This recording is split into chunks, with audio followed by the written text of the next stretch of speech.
This week, we're talking about... Death. We are talking about death. We are talking about death. Did you want me to say it in a kind of slightly cheerier way? No. I mean, you're the guy wearing the all-black T-shirt. Yeah. Not the all-black. In case you're listening, it's not a New Zealand rugby shirt. It's a Danish football shirt. But anyway, death is nothing at all. We're going to have a conversation about death and post-Christian imagination. Wayne? Yeah, that sounds really affected of me, the post. Yeah, so there's been a few things flying around kind of in the news that we've kind of mashed together and thought, what's going on here? So the first one was in 1 week, the British Parliament, the House of Commons voted at the beginning of the week not to prosecute women who carry out themselves abortion up to full term. Yep. And then at the end of the week voted for the third reading of the assisted dying bill in the UK. Yeah. There's been lots of stuff in the news about direct cremations, which is where you basically, the coffin just goes away and nobody's around for it just disappears.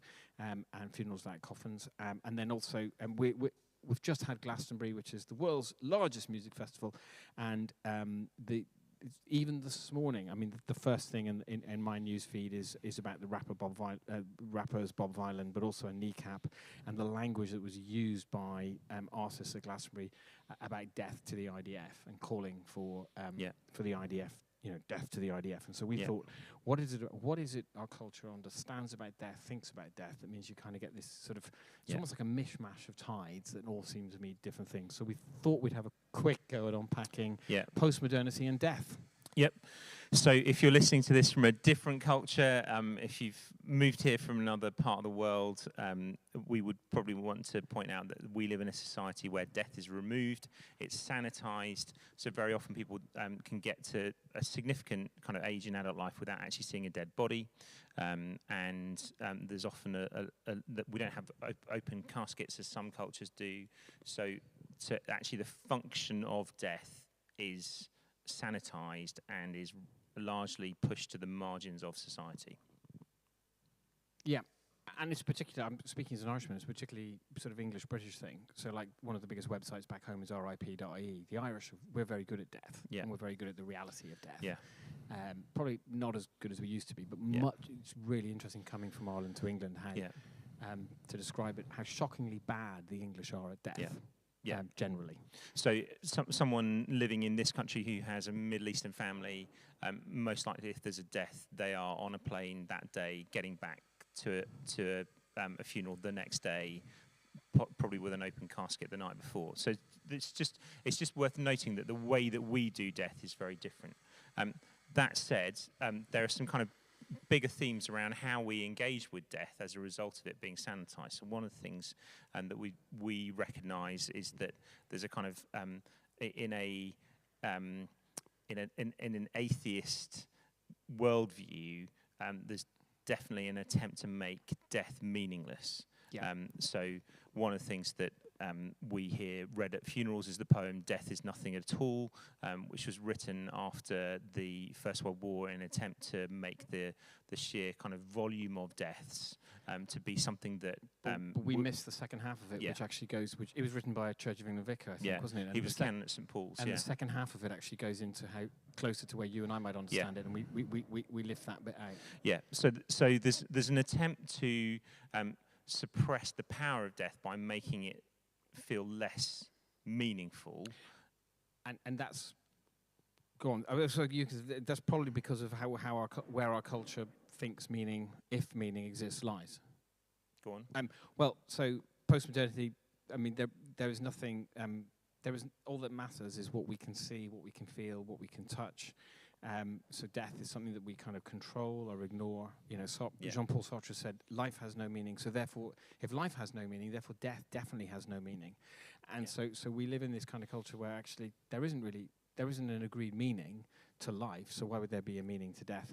And the interesting enough is that kind of despair of the human heart, we kind of think is particularly postmodern, but any good Christian who knows Ecclesiastes, which is 300 to 500 years old, and it's a bit older than that, isn't it? 300 to 500 years BC. Sorry, BC. So 2,500 years old. Sorry, forgive me. Yeah, I know it's BC. I just slipped. Yeah. My tongue slipped. But famously in chapter 1, he begins his meaningless.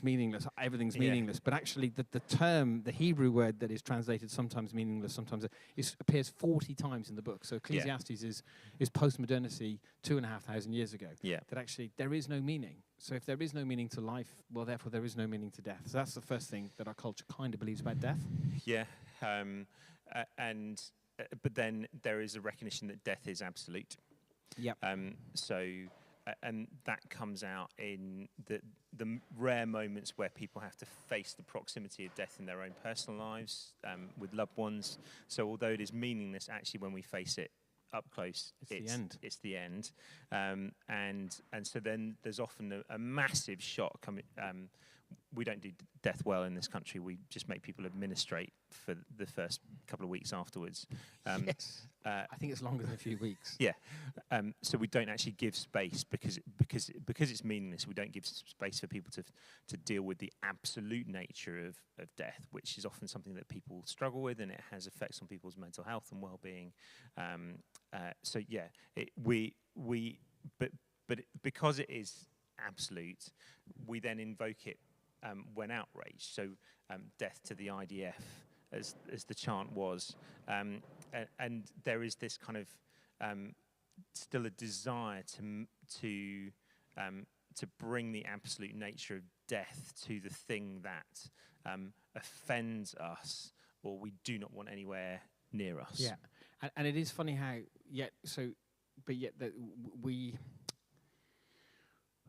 we've got this meaningless, absolute thing, and yet somehow it impacts us and wrestles with our souls, if we have souls. If we're postmoderns, maybe we don't think we have souls.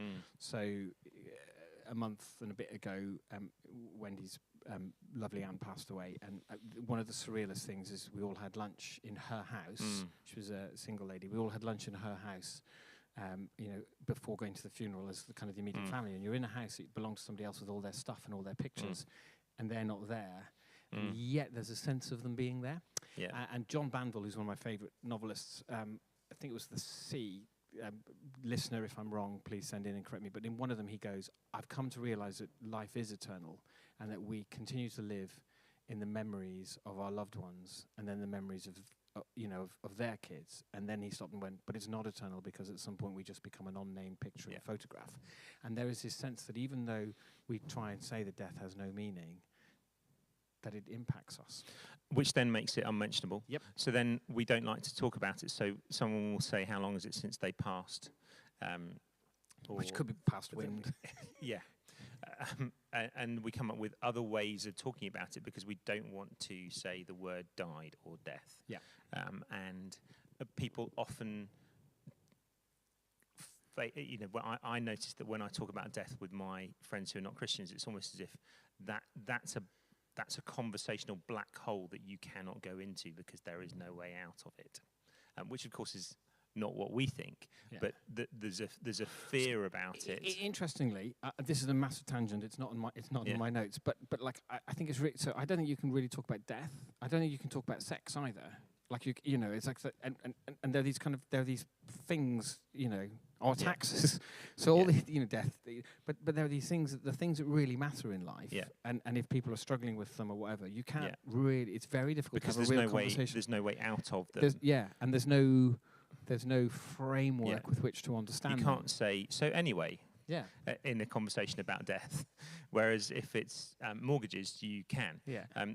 Although interesting enough, if you hang out with undertakers, they can because they live with it all the time. Yes. And that's a bit because we've removed it. We don't know how to talk about it. And we see this actually in the way that people engage with death when it happens. So people, as you mentioned earlier, will often, you'll have coffins that kind of aren't at funerals, or you'll have people choosing to leave the coffin in the chapel at the crematorium and walk away from it because the shocking act of the coffin disappearing or descending tells you actually this coffin and its contents are going to be burnt into ashes, and so that is deeply offensive to us and painful. And it is and it isn't meaningless, because actually, if you think about the best and the worst eulogies I think I've encountered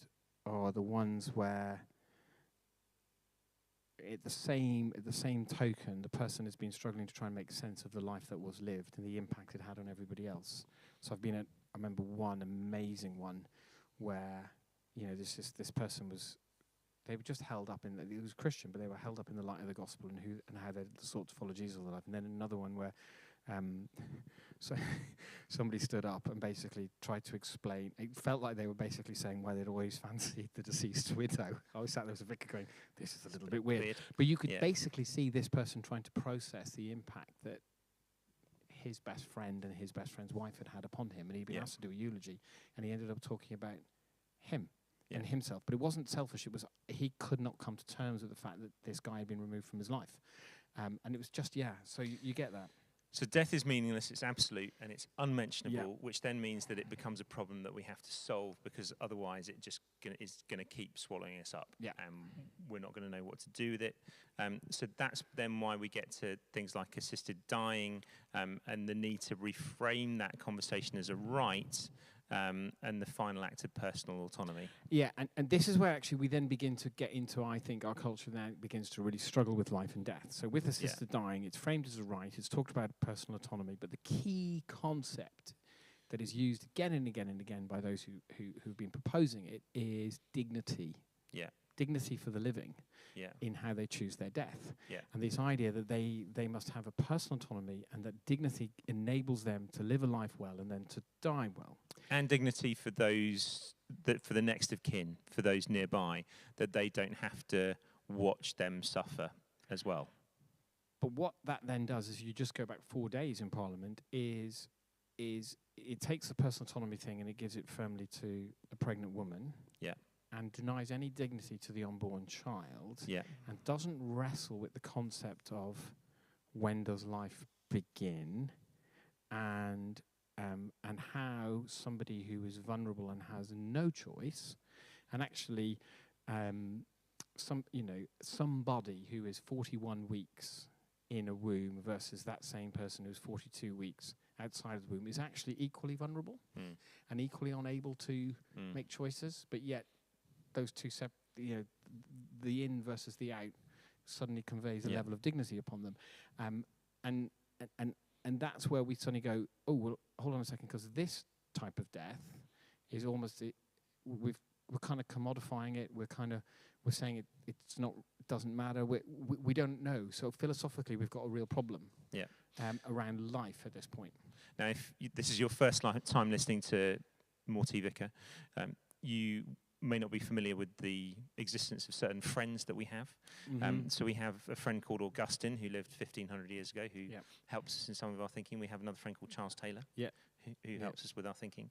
And there's another friend we've mentioned in the past, but is coming into today's podcast, Stanley Hauerwas, American theologian, who said, in liberal societies, the highest good is the freedom to choose one's ends. So suffering and death must be eliminated or hidden.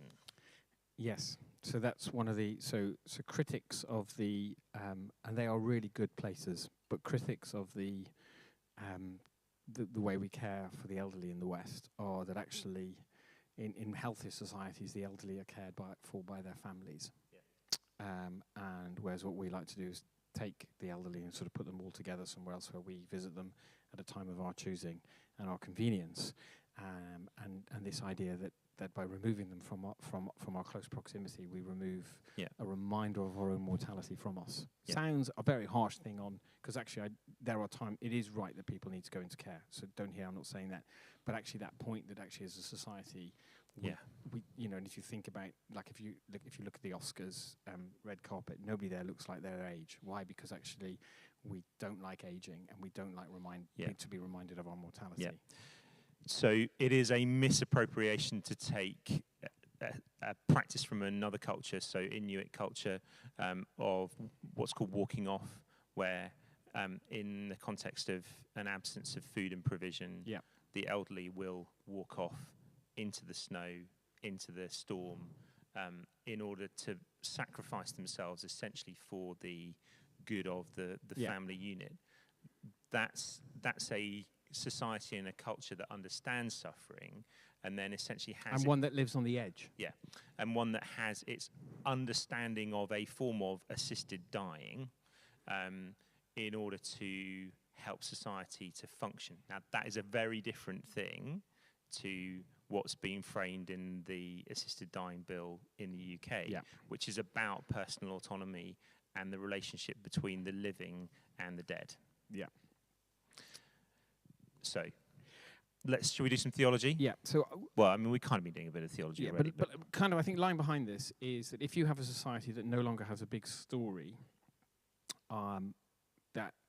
that has an understanding of pain, suffering, and evil, and the closest it has to a story is one about comfort and ease, you then begin to struggle with death and suffering, and so and if your society is geared towards control, you then really struggle with it, and so this is kind of why we've got to where we've got to, and so therefore, kind of, it's good to do a bit of theology on what we understand death is, where it came from, its role, and actually how, as Christians, we now face it.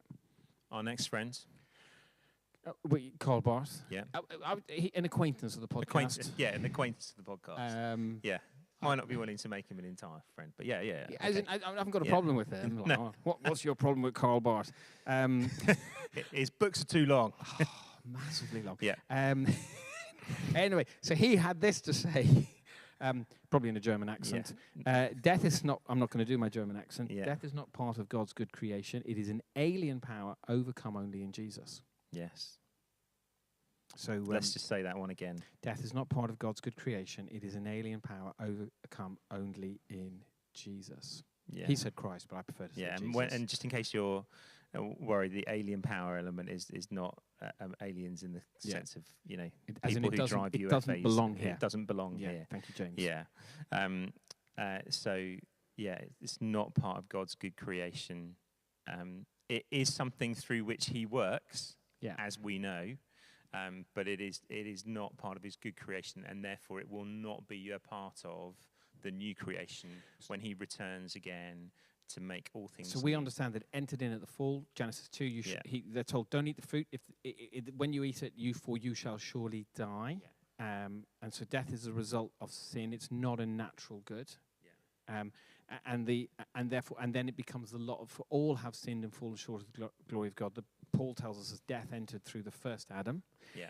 And so that writer to the Ecclesiastes 2,500 years ago, the writer of the Ecclesiastes, he basically gets it, it is better to go to the house of mourning, for death is the destiny of everyone. The living should take this to heart. I mean, I just think that's a brilliant line, which is basically actually, don't run away from this thing. Yeah. Face it head on, because when you face it head on, you might re-examine your life and where it's headed. Okay, so when we do face it head on, and there is something about this, both of us are really passionate about this, aren't we? Because actually we recognise that it's really important to almost re-educate the church about death, because it's something that the world doesn't get. So the first thing is death is an enemy. Take us through this, Wayne.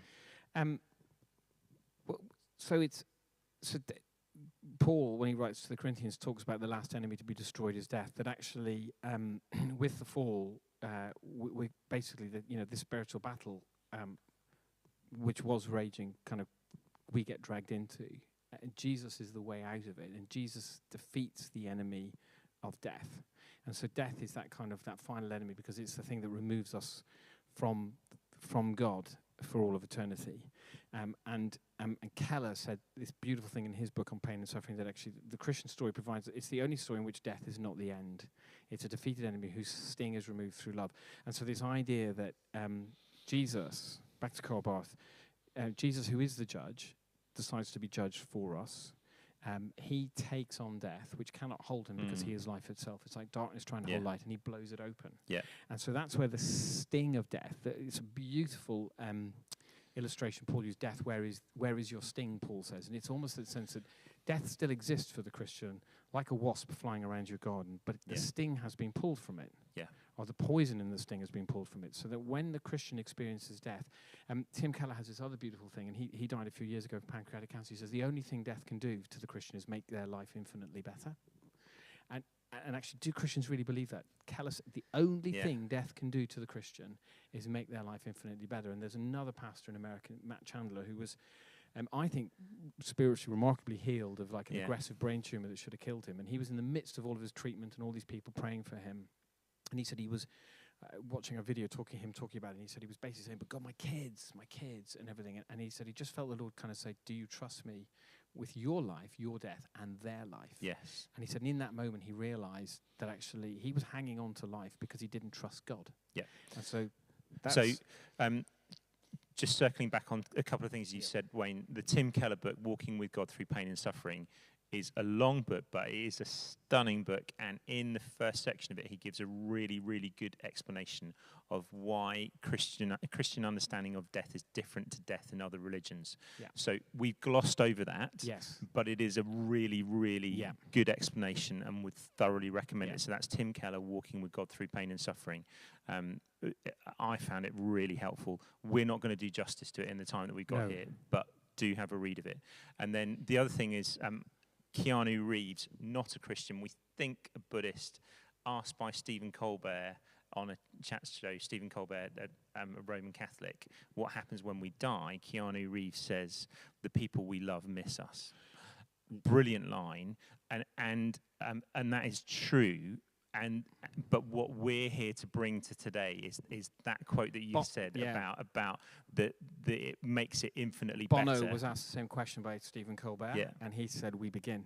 Right, brilliant. So what we're bringing in that moment is that as Christians, we need to allow God to show us: have we fallen too much into Keanu Reeves' understanding of what happens when people die? Or have we taken hold of what the gospel has for us? So we grieve. We do not grieve as those who have no hope. Yes. That's Thessalonians, isn't it? I can't remember which one. I'm going to pause. I'm just, It's in the it's in the bringing Bible. in quotes that are not in the notes. Dangerous. So, and what that means is that grief is real. We do miss those we love when they die, but we also know that they have gone to begin. Yeah. In Jesus. And actually, Jesus gives us... I'm changing my notes here. Jesus gives us dignity, full stop. Yeah. So humanity made in God's image, all of us, made in the image of God, have a dignity that comes from being created. That's one of the reasons Christians, we're talking about death here, one of the reasons Christians oppose abortion. Because actually the unborn child deserves dignity because he or she has been made in the image of God. And actually one of the reasons we oppose assisted dying is actually there's a dignity in death that recognizes the interconnectedness of humanity, the vulnerability of humanity and the dependence upon one another, love and the Creator, that says actually we're not isolated, we're not islands, we don't get to choose, but the cross gives us the way into that dignity. Suffering can have a meaning and can show us that death is not the end. So the cross is both the way that defeats the enemy of death, is also the way of the cross in which we follow to life. So we've just come from something where we've read Acts chapter 12. Yeah. Oh. There are 3 people in Acts chapter 12. 2 die, 1 doesn't. There's more than that. But there's James, who we just basically gets told Herod chops his head off, I think. Says kills him with the sword, which means chops his head off. There's Peter, who gets rescued from prison by an angel, even though he's about to die. And then there's Herod, who dies. We had a fantastic conversation about how he died, but dies quite painfully. And I think the thing that comes out of that first part of that Acts chapter 12 is the way of the cross is the way of life. And sometimes this side of eternity, the way of life looks like James's way, which is you get arrested and you die. Yeah. And sometimes it looks like Peter's way. Something amazing happens and you get to live for a little bit longer, but then you die. Because we know that Peter is also going to be martyred. Yes, which leads us deeper into this, because the understanding of the church is that at his death, Peter asked not to be crucified. The right way up. The right way up. Not that there is a right way to be crucified. But so that he would not. I don't know what the words were, but basically the sentiment was that he did not want to be crucified in the same way as his Lord, and therefore to take the same. I think it was a kind of an understanding of the cross as a throne in many ways, and so that there is there's a beauty that means that the dignity of the crucifixion, which calls us as Christians into a life where we can suffer well, means that even in the most horrific suffering, we point to the one who has come and died in our place and saved us from our sins. So therefore, why would we not want to point to him? Which then means logically that a world that doesn't have that, understandably, wants its own form of dignity. So essentially, this concept of dignity with a world in which the individual is Lord versus the world in which Jesus is Lord are going to lead people to different conclusions. So that's, and I think that's the big thing behind all of this, which is, am I an individual, an autonomous being who I get to make the choices in my life, or am I a created being who interrelates with others and is invited back into a loving relationship with God? One of my favorite theologians, a guy called Daniel Migliore, I keep meaning to work out where he's from. I always imagine he's Italian, but he might not be. So, dignity is not found in the capacity for independence, but in our being created and redeemed for a loving relationship. But when we find ourselves in a loving relationship with God and one another, we examine the ethics around life and death very differently. So death is an enemy. Jesus gives us dignity and gives us dignity in death. So we can face it differently. So we can face it differently. I think I've written Welsh here. Hawas, our friend Hawas, I've written twat. TWACH is like the Welsh word for teach. But actually that's how Hawas's point coming out of this when he talks about death is one of the roles of the church is to teach a society to die well. Yes. Yeah. So how can we do that? Well, you've written "Be Real." Not the social media thing.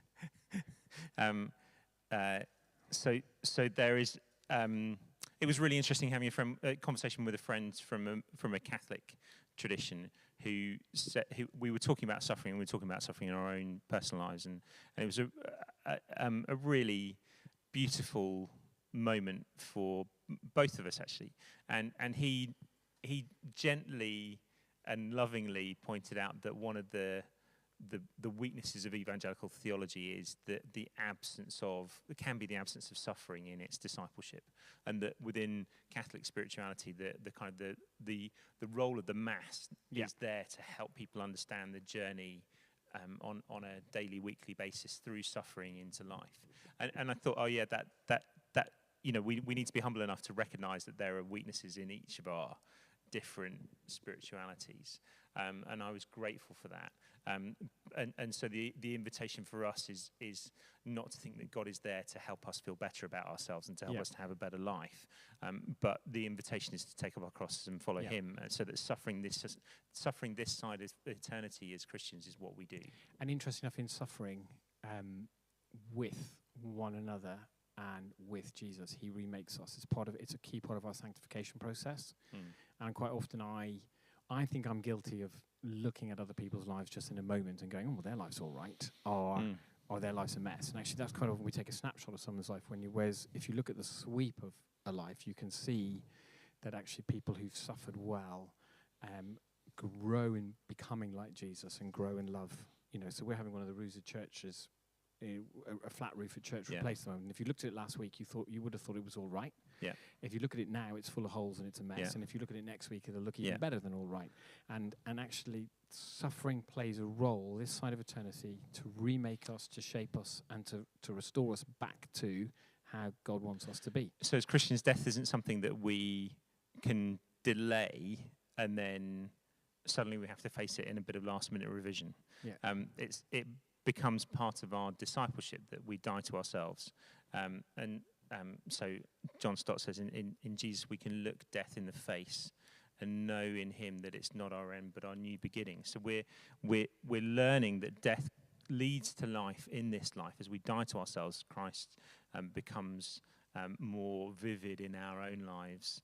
And so we know that as we approach death, that journey, it will continue to happen. As I said at a funeral recently, Jesus doesn't change the terms and conditions on our death. He came and he said, the kingdom of God is near, repent and believe. Yeah. And so when we repent and believe in response to his kingdom in this life, our soul will just do the same thing in death. So whether it's the death of a loved one, somebody suffering, talking about a sister dying, talking about death to the IDF, talking about full-term abortion, all of these kind of ethical things, as Christians, we need to basically set the resurrection as our day zero. Yeah. We need to be seen to be the people who live the life of the resurrection now and look for the second coming of Jesus. Yeah. I think we need to talk about what it means to be a created being. Yeah. So that means I'm not autonomous. Yeah. I owe my being is owed to another. And then I think And that it's a gift Yeah. that's given to us, and therefore to be treated as one. and we need to speak for the most vulnerable. And the most vulnerable are the changes in law in the UK. What everybody has said again and again and again, it's the people who will suffer the most are the most vulnerable. Yeah.